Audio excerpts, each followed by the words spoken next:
아멘. 우리 주위분들 서로 인사합니다. 주님이 하십니다 하고 서로 인사하겠습니다.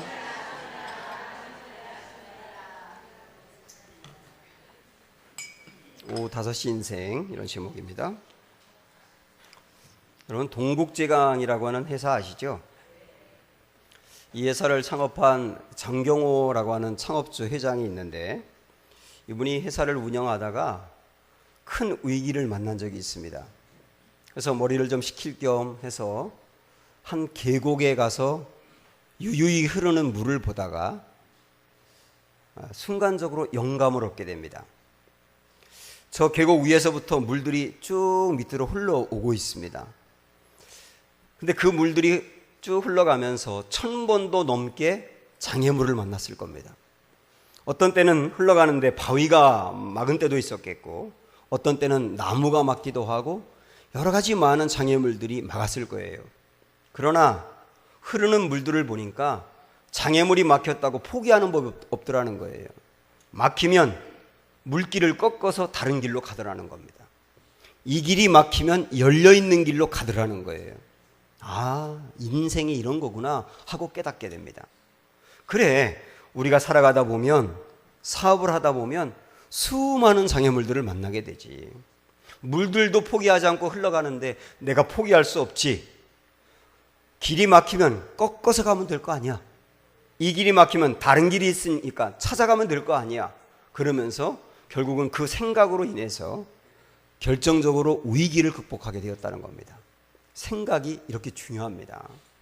그래서 그랬는지 마이크로소프트사를 창업하고 이끌어가고 있는 빌 게이츠라고 하는 사람은요, 1년에 2차례씩 생각 주간을 갖는다고 합니다. 그러니까 책을 들고 호숫가 통나무 집 있는 곳에 가서 책을 읽으면서 계속 생각만 하는 거예요. 그런 생각을 하다 보면 이전에 생각하지 못했던 것도 생각하게 되고, 남들이 생각하지 못하는 창의적인 아이디어가 떠오르기도 하고, 그렇게 해서 지금 마이크로소프트사가 운영이 된 거예요. 그리고 몇 해 전에는 거기서 생각을 하다가 내가 이 많은 돈들을 어려운 사람들을 위해서 나누어야 되겠다 하고 기부하는 단체를 만들고 운영하고 있지 않습니까? 생각이 이렇게 중요하기 때문에 빌 게이츠는 이런 유명한 말을 했습니다. 나는 경쟁자가 두렵지 않다. 다만 경쟁자의 생각이 두려울 뿐이다. 그런 말을 했습니다. 생각이 이렇게 중요합니다. 제가 목회하면서 보면 성도들이 변화되고 성장하고 성숙되어 가는 것을 보는데, 생각이 변해야 성장이 되더라고요. 교회를 나온 지 오래되었어도 생각이 변화가 안 된 사람은 늘 신앙이 정체되어 있는 겁니다. 세계관이 바뀌고 가치관이 바뀌고 인생의 목적이 바뀌고 성공에 대한 개념이 바뀌고 무엇이 복인지 복에 대한 생각이 바뀐 사람이 정말 변화되는 것을 봅니다. 그래서 저는 우리가 생각을 바꿔야 되는데 어떻게 바꿔야 될까? 이렇게 말씀드리고 싶어요. 천국식으로 생각을 해야 합니다.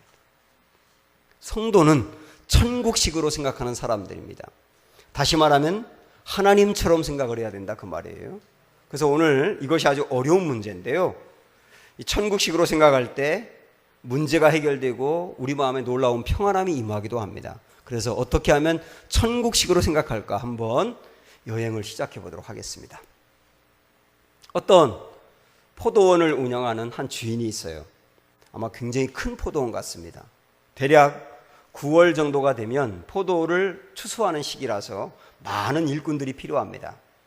이때 당시에는 하루하루 벌어 먹고 사는 일꾼들이 인력시장에 기다리고 있으면 주인이 가가지고 사람을 골라서 포도원으로 데리고 갔습니다.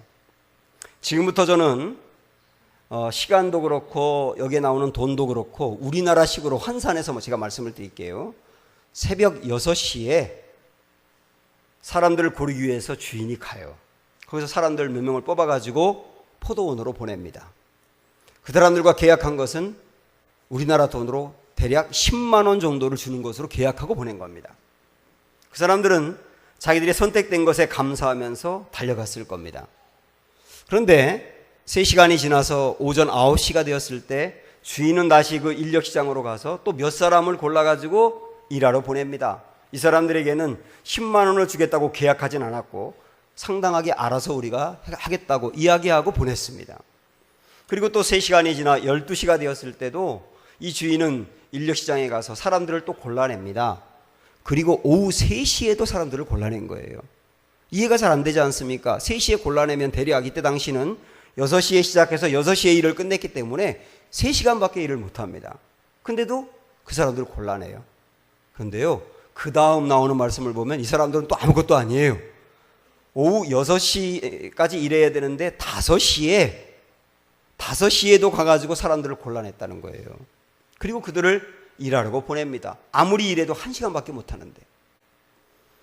근데 이 말씀을 가만히 보니까 오후 5시까지 11시간 동안 일하지 않고 빈둥거리고 놀고 있는 사람들에게 아니 당신들은 왜 이렇게 일하지 않고 놀고 있냐? 이렇게 물어보니까 이 사람들이 하는 말을 여러분 들어보세요. 아주 마음 아픈 얘기를 합니다. 7절 말씀 시작. 이르되 우리를 품꾼으로 쓰는 이가 없음이니이다. 이르되 너희도 포도원에 들어가라 하니라. 얼마나 마음이 아파요. 일하고 싶어요. 건강도 있는 것 같아요. 그런데 우리를 품꾼으로 부르는 사람이 없어서 지금까지 놀고 있습니다. 아마도 이 사람들은 체구가 작았다든지 나이가 좀 들었다든지 뭔가 주인이 볼 때는 일을 잘 못할 것 같아서 선택받지 못했으리라고 봅니다. 그 사람들이 오후 5시까지 있었던 거예요. 이 사람들은요, 한 가정의 가장입니다. 이때는 하루 벌어서 하루 먹고 살기 때문에 이 사람들의 아내는 아마 10만 원 벌어올 거를 생각해서 계획을 세웠을 거예요. 남편이 10만 원 가져오면 1만 원은 반찬해야지. 3만 원은 떼서 아이들 교육비로 또 해야지. 아유, 내 남편 보니까 옷이 너무 헐었던데 이번에 옷 한 벌 사줘야지. 몇 달 뒤에 우리 시아버지 칠순인데 칠순잔치 위해서 또 돈을 좀 준비해야지. 그러면서 10만 원을 가고 빡빡하게 계획을 세운 거예요. 그런데 만약에 그날 한 푼도 못 벌어가지고 빈손으로 집에 들어가면 실망할 아내를 생각하면 가슴이 너무 먹먹한 거예요. 하루 벌어 하루 살기 때문에 이 집의 아이들이 그냥 굶을 걸 생각하면 너무나 마음이 아픈 겁니다. 그때까지 오후 5시가 됐는데도 불구하고 일하지 못하고 기다리고 있는 사람들이 있는 겁니다. 저는 이 사람들을 가리켜서 오후 5시 인생이다 라고 말씀드리고 싶어요. 오늘날에도 오후 5시 인생들이 굉장히 많습니다.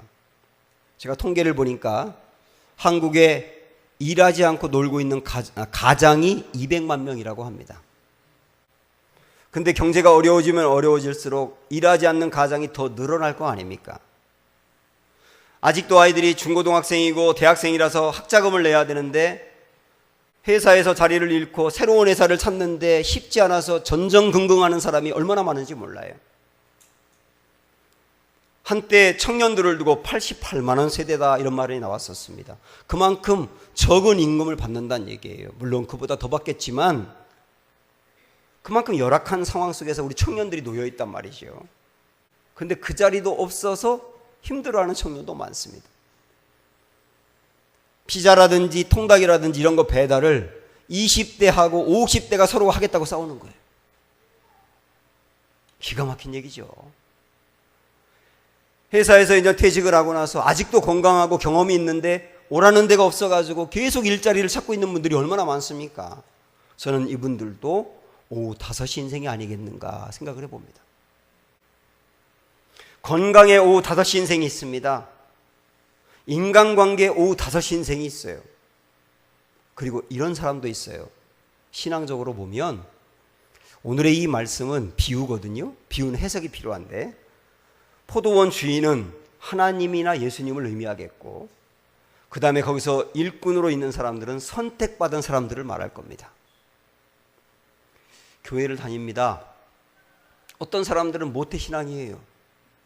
어떤 사람들은 일찍부터 교회를 나왔어요. 예배를 드려요. 그런데 내 마음에 확신이 안 생기는 거예요. 뭔가 말씀을 듣는데도 믿어지지가 않고 어떤 사람들은 은혜 받았다고 하고 간증도 하고 변화됐다고도 하고 막 체험을 했다고도 하는데 왜 나에겐 그런 일들이 하나도 없는지 이러다가 내가 정말 버림받아서 멸망하는 것은 아닌가라고 하는 생각을 가지면 두려워지기까지 합니다. 이들도 오후 5시 인생인 겁니다. 혹시 여러분, 야, 지금 내가 오후 5시 인생이구나 라고 생각하는 분들이 있습니까? 절대로 실망하지 마십시오. 오늘 우리 오후 5시 인생들에게 주는 복된 소식이 있어요. 우리 주님이 그들에게도 찾아간다는 사실입니다.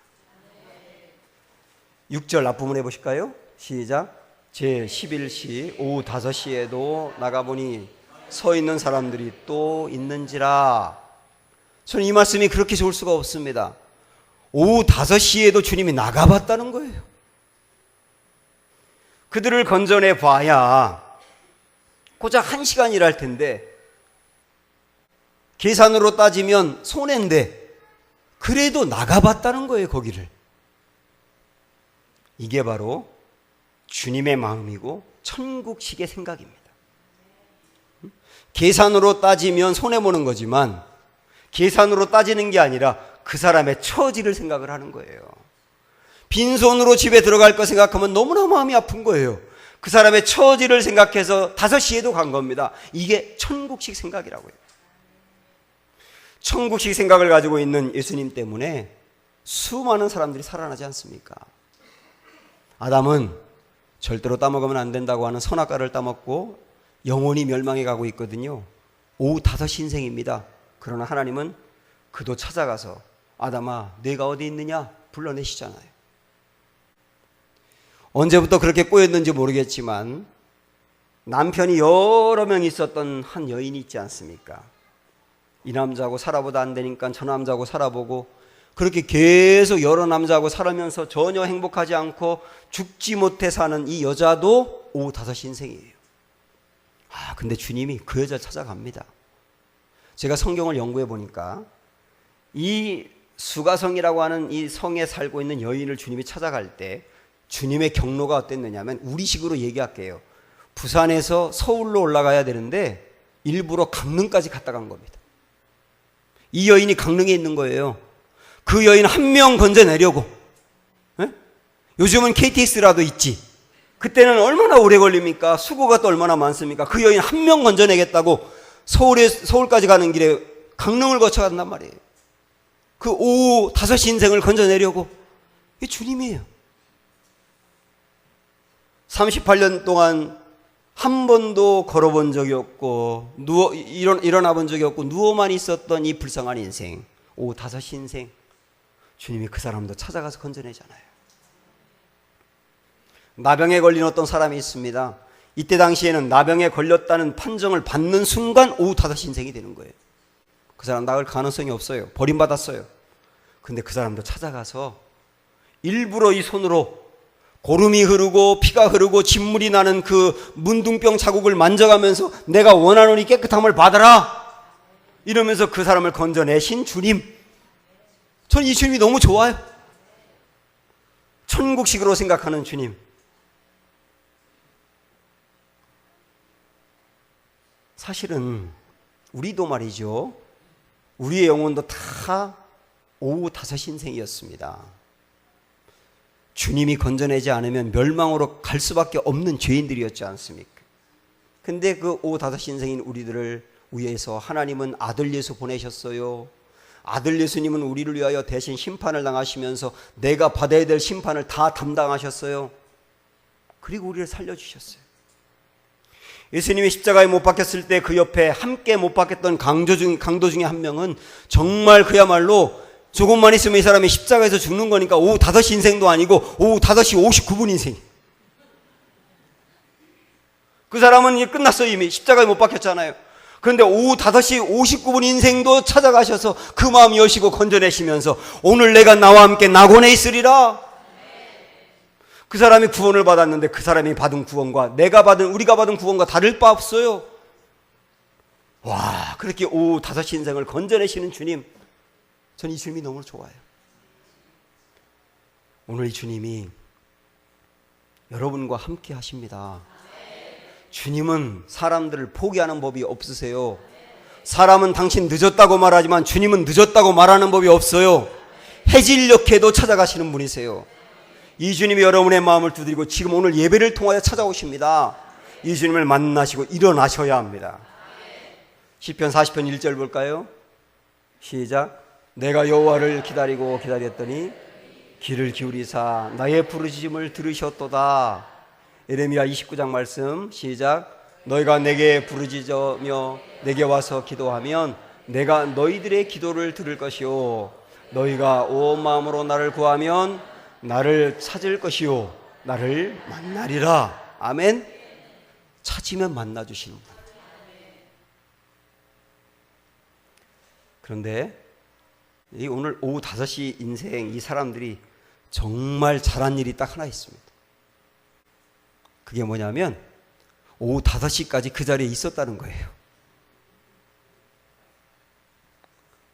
아마도 굉장히 많은 사람들이 그 자리에 있었을 겁니다. 이때 제가 주석을 보니까 실업 문제가 보통이 아니었다 그러더라고요.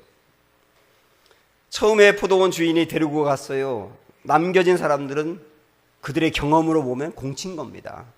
그날은 공친 거예요.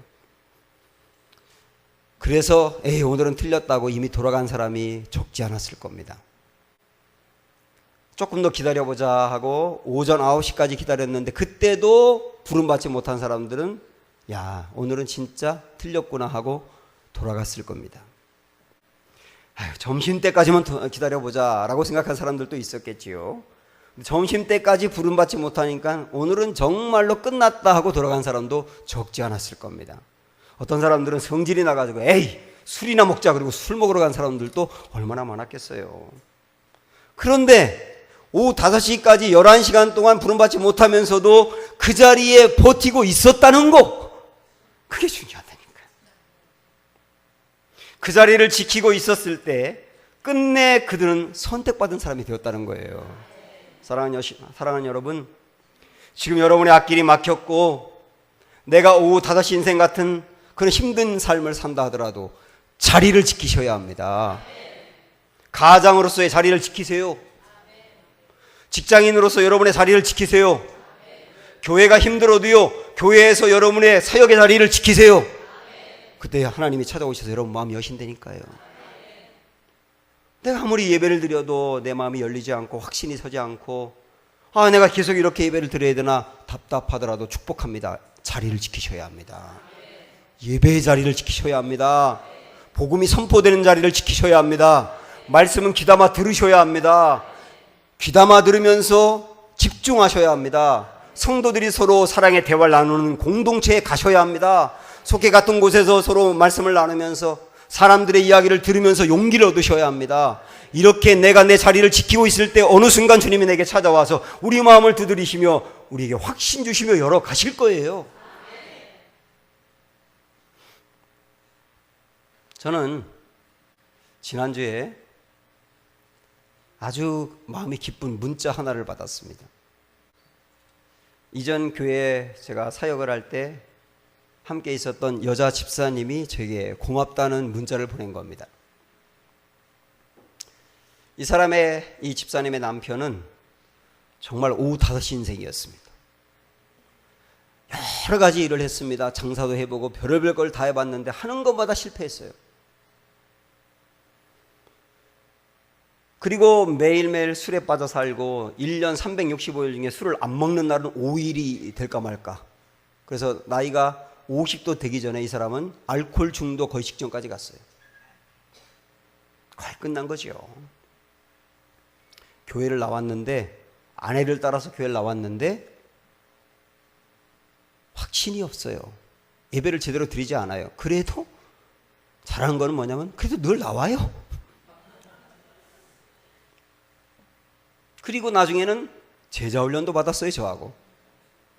근데 하나님이 이 사람을 회복시키더라고요. 저는 목회하면서 지금까지 사람이 변해도 이렇게 변하나 하는 사람을 몇 명 봤는데 그 중에 한 명이에요.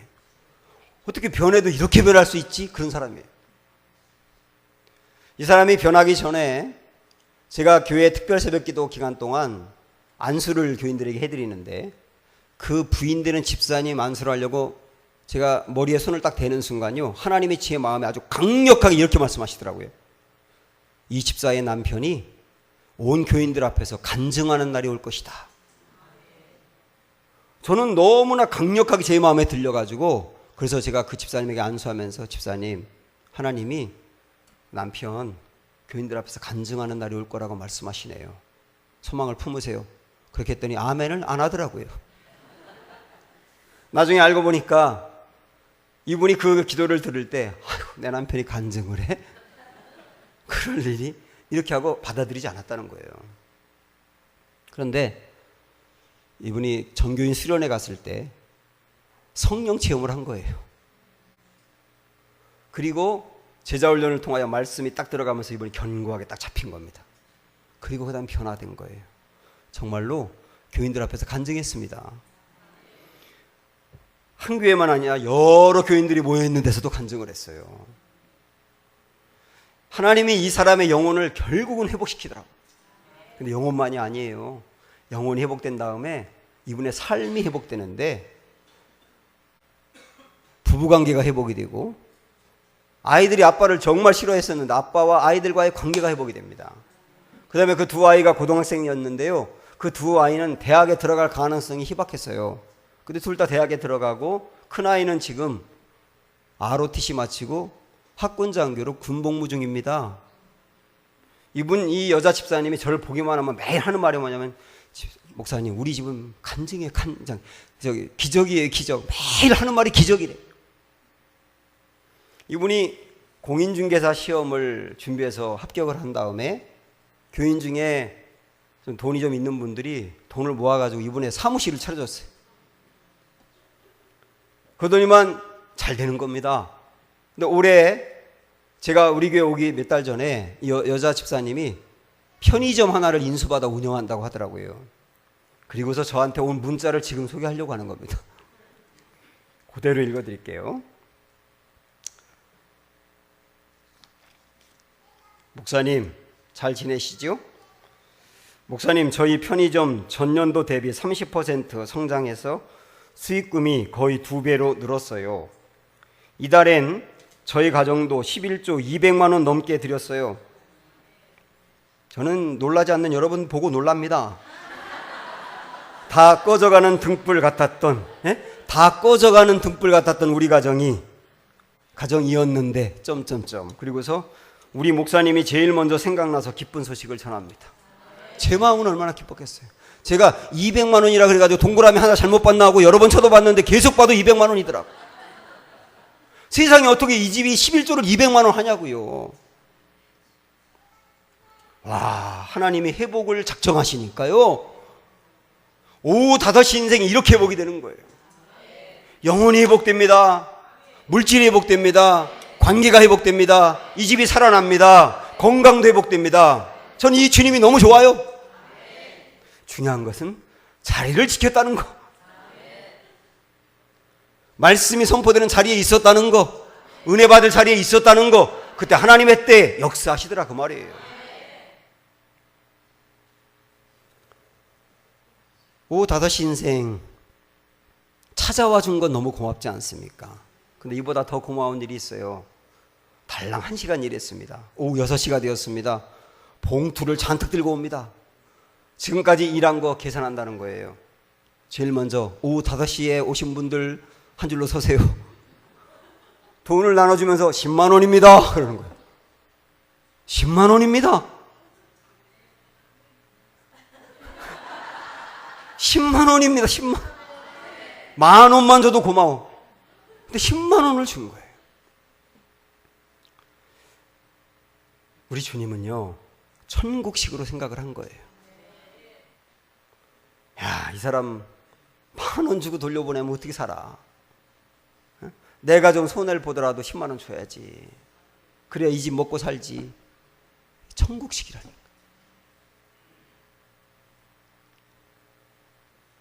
그렇게 돌려보낸 거예요. 그 모습을 보고 있던 6시에 온 사람들, 12시간 일한 사람들은 기대가 생기는 거예요. 와, 보너스 받겠네. 근데 6시 오신 분들 한 줄로 서세요.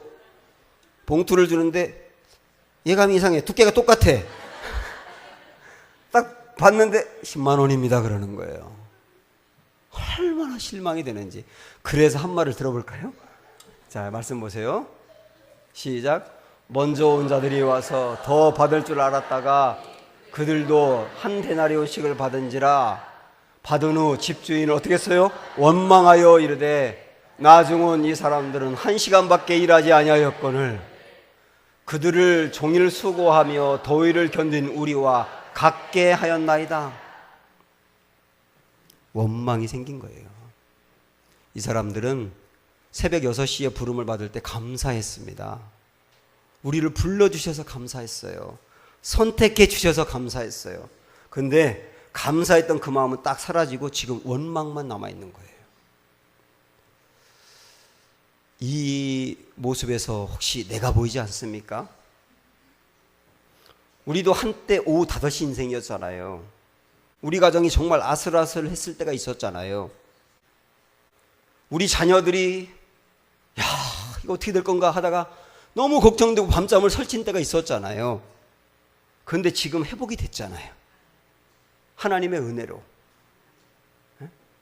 우리가 예배를 드려도 뭔가 잡히지 않고 은혜가 안 되고 그래서 너무나 힘들고 어려울 때 어느 순간에 내게 찾아와서 내 마음 문을 여시며 구원의 확신을 받게 하고 은혜를 베풀어 주셨잖아요. 그래서 그때는 감격했고요. 눈물이 나왔고요. 예배만 드려도 감사했고요. 하나님 생각하면 그냥 감격했어요. 그런데 어느 순간 우리에게 이 감사가 말라버렸어요. 그리고 원망이 생기는 거예요. 내가 받은 게 없다고 생각을 하는 거예요. 혹시 여러분 그렇지 않습니까?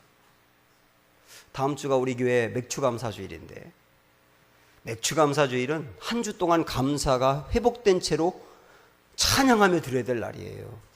그래서 한 주간 동안 여러분의 감사가 회복되기 위하여 왜 감사했던 사람이 원망으로 바뀌는가? 예? 그래서 우리가 어떻게 하면 감사를 회복할 수 있는가? 이 말씀 속에서 찾아보셔야 됩니다.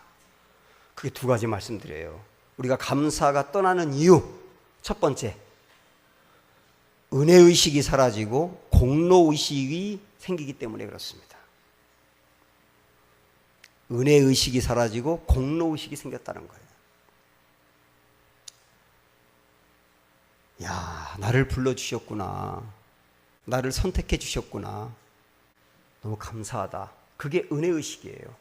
내 공로가 없는데, 내가 그럴 만한 자격이 없는데 나를 구원해 주셨고 나에게 이 은혜를 베풀어 주셨고 이렇게 살게 하셨으니 이거 너무 감사하다. 이게 은혜의식이에요. 근데 이 은혜의식을 가졌던 이 사람들이 공로의식으로 바뀌는 거예요. 여러분 말씀 보세요. 자, 말씀 열어보세요. 시작. 받은 후 집주인을 원망하여 이르되 나중에 온 이 사람들은 1시간밖에 일하지 아니하였거늘 그들을 종일 수고하며 더위를 견딘 우리와 같게 하였나이다. 이전에는 그냥 감사했다가 나중에 어떻게 생각하느냐면 우리가 얼마나 고생했는데, 우리가 더위를 이기면서 얼마나 수고했는데 수고한 우리를 저 사람들과 똑같이 취급해? 감사가 사라졌어요. 은혜가 사라졌어요. 그리고 공로만 남았어요. 수고한 우리를 이라고 말하는 말은요, 우리는 이만한 대우를 받을 자격이 있다는 얘기예요. 그게 공로의식이거든요. 신앙생활은 은혜의식이 사라지고 공로의식이 고개를 드는 순간부터 타락하기 시작하는 거예요. 여러분 잘 생각을 해보십시오.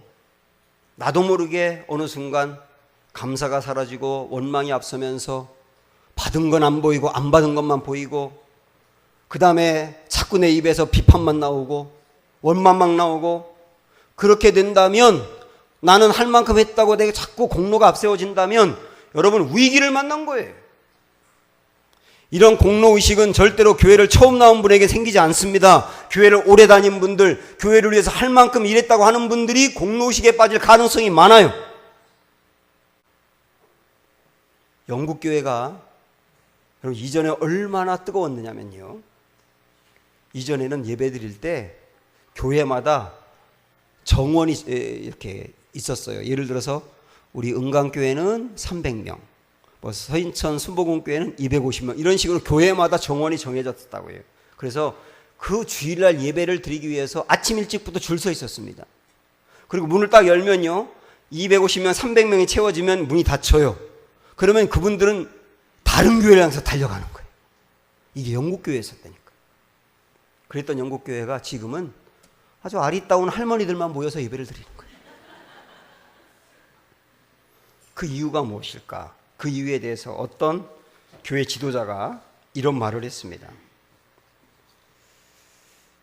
영국 교인들이 하나님의 은혜를 당연한 것으로 받아들일 때부터 영국 교회의 위기가 시작되었다. 은혜를 당연하게 받아들일 때부터 신앙의 위기가 시작된다는 얘기입니다. 사랑하는 여러분, 오늘 우리 안에 공로주의가 생기지 않도록 늘 십자가 바라보시기 바라고, 내가 받은 것 바라보시기 바라고, 내가 이전에 오후 5시 인생이었을 때 어떠했는가를 헤아리시기 바라고, 그래서 내 마음에 늘 감사가 회복되는 은혜가 있기를 축원해 드립니다. 두 번째, 왜 감사가 사라지는가? 천국식으로 생각하지 않기 때문에 그렇습니다. 내 감사가 회복되려면 천국식으로 생각을 하셔야 합니다. 오늘 우리가 절대로 놓치면 안 되는 말씀이 1절인데요. 자, 1절 보세요. 시작. 천국은 마치 품꾼을 얻어 포도원에 들여보내려고 이른 아침에 나간 집주인과 같으니, 이 비유는 천국에 대한 얘기라는 뜻입니다. 그래서 천국의 계산법을 소개한다는 얘기예요. 천국의 계산법은 세상의 계산법과 다릅니다. 교회는 천국의 계산법으로 계산하는 곳이에요. 그래서 좀 구체적으로 말씀을 드리면 천국의 계산법은 뭐냐? 이렇게 말씀드리고 싶어요. 논리로 보는 것이 아니라 긍휼로 보는 거다. 내가 일한 만큼 받는 게 논리입니다. 10시간 일하면 10시간 일한 만큼 받는 게 논리고요. 1시간 일하면 1시간 일한 만큼 받는 게 논리예요. 그런데 1시간 일했는데 그 사람의 처지가 너무나 안타까워서 10시간 일한 사람만큼 대우해 주는 게 긍휼이에요. 우리 주님은 논리로 이 문제를 접근한 것이 아니라 긍휼의 관점으로 접근했어요. 저는 교회가 논리가 있는 곳이 아니라 긍휼이 있는 곳이 되어야 된다고 봅니다.